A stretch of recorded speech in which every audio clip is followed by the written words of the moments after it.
So how does one start to have a relationship or even understand what a boundary is?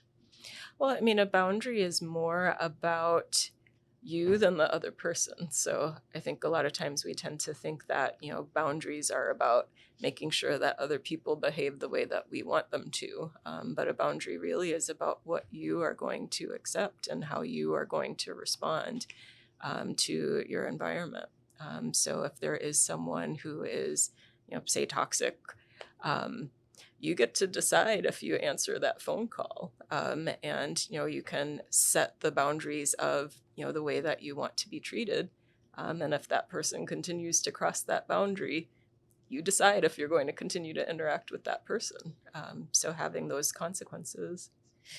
Yes, and one of the things that you talked about as far as and this saying just keeps playing in my head, don't let the smooth taste fool you, related to boundaries. One of the things that I've noticed when I started practicing boundaries was how difficult it was, how I felt guilty about it, right? So if I stay small, if I stay quiet, if I seem agreeable, that while it's difficult, feels less bad or not as bad as feeling guilty about saying no or clarifying those boundaries. So, how do we get past, or what do we do with the guilt that inevitably is going to come up when people start practicing their boundaries? Mhm.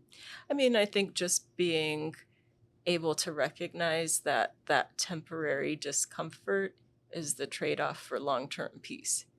So a lot of times we try to avoid saying no in the moment because it does feel uncomfortable, and we worry about how the other person would respond.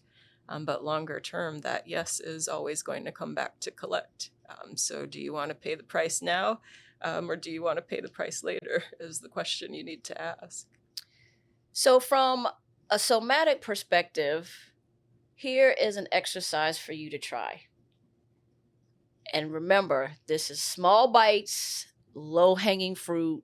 We don't want you putting up huge boundaries and like your life goes crazy. So, for the next week, correction, the next 8 days, what we want you to identify is how you feel before responding to a request, before responding to a requirement, before responding to an ask. So, for example, I can ask Dr. Reba right now, hey, could you get up and get me a glass of water?